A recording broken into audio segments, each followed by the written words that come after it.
نحمده ونصلي على رسوله الكريم أما بعد فأعوذ بالله من الشيطان الرجيم بسم الله الرحمن الرحيم ولا تحسبن الذين قتلوا في سبيل الله أمواتا بل أحياء عند ربهم يرزقون وقال النبي صلى الله عليه وسلم الجهاد ماض إلى يوم القيامة أو كما قال صلى الله عليه وسلم یوں بھی عبادت ہوتی ہے، ہم یوں ہی عبادت کرتے ہیں، یوں بھی عبادت ہوتی ہے، ہم یوں ہی عبادت کرتے ہیں، اسلام کے گلشن کی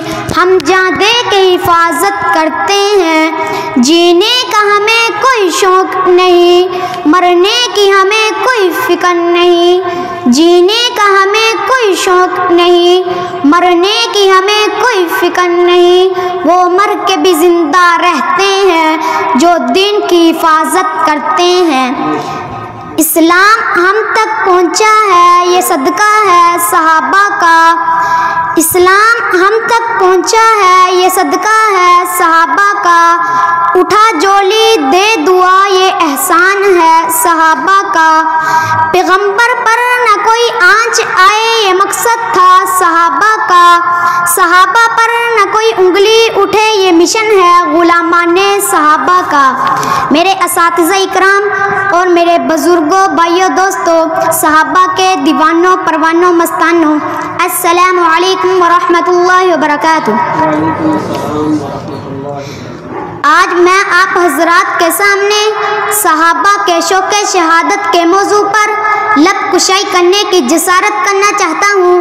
سامعین گرامی، جب میری نگاہ طریق عراق پر پڑتی ہے تو مجھے ہر جگہ شہداء کا خون بہتا ہوا نظر آتا ہے اور طریق عراق شہداء کے خون سے رنگین نظر آتے ہیں۔ آئیں صحابہ کے شوق شہادت کو دیکھنے سے پہلے صحابہ کے سردار اور رہبر کو دیکھتے ہیں۔ امام الانبیاء صلی اللہ علیہ وسلم کی تمنا کیا ہے؟ میرے مدنی آقا ترک کر فرماتے ہیں لوددت انی اقتل فی سبیل اللہ ثم احیا ثم اقتل ثم احیا ثم اقتل ثم احیا ثم اقتل۔ سامعین گرامی، صحابہ میں شہادت کی طرف تھی، شہادت کا جذبہ تھا۔ اگر صحابہ میں شوق شہادت نہ ہوتا تو بدر میں 14 صحابہ شہید نہ ہوتے، اگر صحابہ میں شوق شہادت نہ ہوتا تو احد میں 70 صحابہ شہید نہ ہوتے، جس میں آپ صلی اللہ علیہ وسلم کے چچا حضرت حمزہ رضی اللہ تعالیٰ عنہ کے ٹکڑے ٹکڑے کر دیے گئے۔ اگر صحابہ میں شوق شہادت نہ ہوتا تو خندق میں 6 صحابہ شہید نہ ہوتے۔ مجھے کہنے دیجئے، اگر صحابہ میں شوق شہادت نہ ہوتا تو صدیق اکبر رضی اللہ تعالیٰ عنہ کے دور خلافت میں 28,000 صحابہ اپنی جانوں کے نذرانے پیش نہ کرتے۔ فاروق اعظم رضی اللہ تعالیٰ عنہ کے دور میں 14,000 صحابہ شہید نہ ہوتے۔ عثمان غنی رضی اللہ تعالیٰ عنہ کے دور میں 16,000 صحابہ شہید نہ ہوتے۔ ارے میں تو کہتا ہوں اگر صحابہ میں شوق شہادت نہ ہوتا تو گھروں میں بیٹھ جاتے، اپنی بیوی بچوں میں بیٹھ جاتے۔ ارے کس کو اپنے گھر کے نرم گدے بسترے پر سونا پسند نہیں؟ لیکن سن لو، جب میرے نبی کے یاروں نے نبی کا کلمہ پڑھ لیا تو انہیں گھروں میں بیٹھنا پسند نہیں آیا، بلکہ میدان میں تلواروں کے سائے میں چلنا پسند آیا۔ ارے یہ تو وہ صحابہ ہیں جنہوں نے نبی کی آبرو کی خاطر، اللہ کے دین کی عظمت کی خاطر اور اللہ کے دین کو پوری دنیا میں پھیلانے کی خاطر اپنی بیویوں کو بیوہ کروا دیا، اپنی اولاد کو یتیم کروا دیا، گھروں سے بے گھر ہو کر، وطن سے بے وطن ہو کر پوری دنیا میں اسلامی پرچم لہرا دیا۔ اب آئیں ذرا اس صحابی رضی اللہ تعالیٰ عنہ کی طرف کو دیکھتے ہیں جنہوں نے اپنے خون سے طریقہ اسلام کو رنگین کپا پہنائی اور اپنے سرمایہ زندگی گلشن اسلام کی آب یاری کی۔ وہ کون تھا؟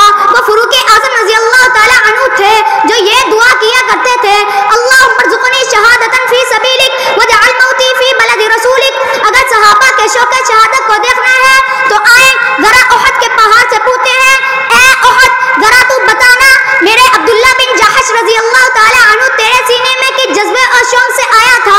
تو احد کا پہاڑ جواب دیتا ہے، اے رفیق، کیا تجھے معلوم نہیں کہ وہ کیا تمنا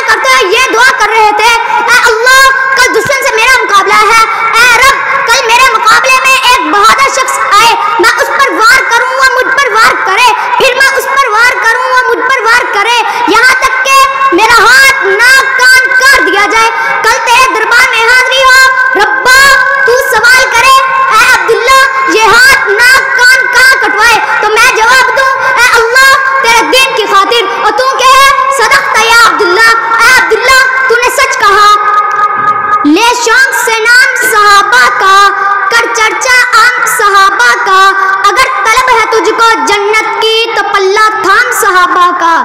وما علینا الا البلاغ المبین۔